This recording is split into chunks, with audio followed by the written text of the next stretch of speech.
being a projected like top 10 pick, you know what I mean, to being chosen in the 5th round. You know what I mean? Speak a little bit on that. You don't do that to somebody like that. You can't knock his talent. You can't knock about. I heard a lot of things about, you know, he take unnecessary sacks. I mean, he had a battle line. You know, he threw with a 70%, you know, with a battle line.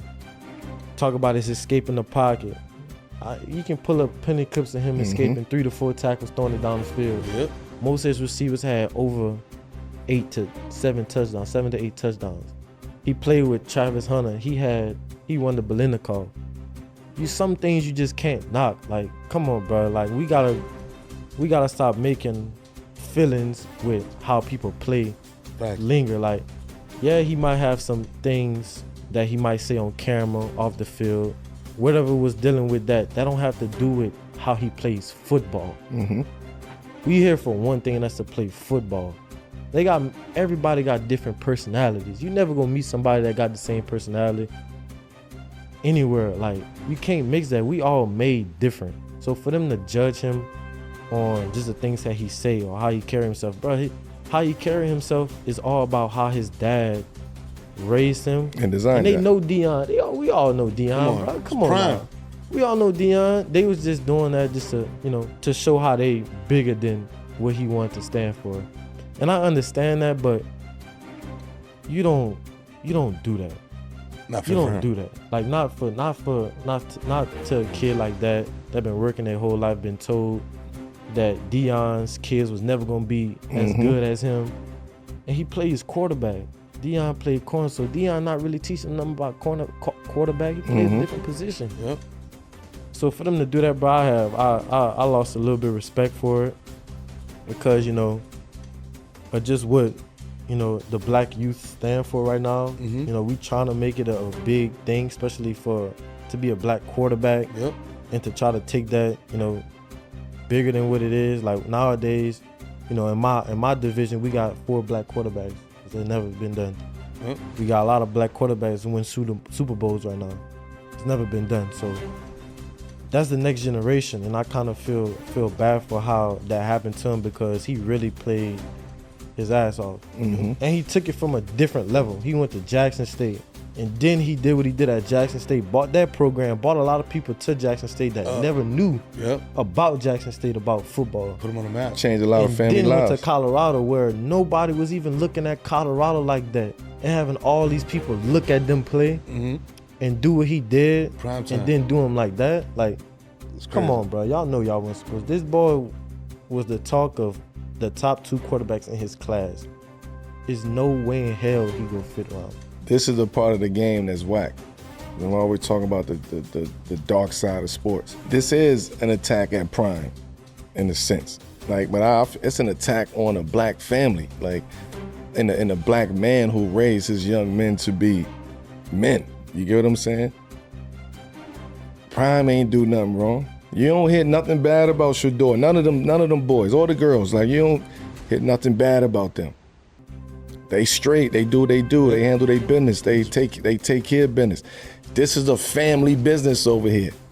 So the fact that you don't like how I run my family business, you could say that about any other family business that's out there. You get what I'm saying? Just because it's in sports and Prime is he's in a seat. And a lot of people want that seat. And he's doing it his way. And he's talking his talk. And he's proving it step by step. It ain't about winnings and losses with me. It's about developing these young boys into young men. This is what we seeing. You can't go from being, he's one of the 2 picks. He's number 1 or number 2 pick, to just falling off the draft board. Yeah. That's a lot of conversations. That's a lot of shit. That's a lot of phone calls. Yo, don't take it. Now they want to make it about his interviews. Like, get the fuck out of here. Nah, bro. You know how many fucked up interviews just say NFL in general. You know how many fucked up niggas came to the NFL and had fucked up interviews? Red flags all over. Come on, bro. Now then they want to say he couldn't read the play. Like, what the fuck are y'all talking about now? Come on, man. You gotta have an eye test too. Yeah. He can play. That's what it is. You get what I'm saying? You can't keep raising the bar on him every single time. Oh, he can't go, he can't run out the pocket, can't scramble. What you mean? Go watch the film. Right. He's tackled every issue that everybody said he couldn't do. And because of that, his receivers are successful. Deion, the first thing he said when he got to Colorado, I got to get an O-line. Yep. I'm invested in the O-line. This is things that people not taking account for. Like I'm just fucked up about it because he's never did nothing wrong. Mm-hmm. So we seeing what, we love the vibe. Y'all love the shit when they in Colorado and all the cameras is dead. And they love this. They love the shit. Lil Wayne there with the hoodie on. They love it. They love it until they don't love it. You get what I'm saying? Like, you can't be 1 foot in and 1 foot out with that. This is a new game. This is a new generation. This is new energy that's coming in. Right. He think differently. He's sitting here. How many football guys we just sat on this couch? He think a lot differently, prospectively. They all thinking like that. Coming in, they all thinking like that. You can't fault me for wearing chains and wearing iced out watches. And I ain't do nothing illegal. I'm getting paid in college to get this. My dad is my dad. My family's my family. This is what we do over here. Don't be mad at us because of what we do. Right. You get what I'm saying? They fall to LeVar Ball for that shit too. It's like you want to see it so bad. We want to see it. Everybody want to see the rise. But when you get there as a black family and as a black man who's doing it, then it's like, nah, he's too boisterous. He's too flamboyant. He's too, he's shining too much. He's too loud. He need to sit down. He need to go work out. This kid work out all day, every day. This kid train all day, every day. All right. This kid is a natural, very good player, bro. That worked. I think you're wrong, Mike T.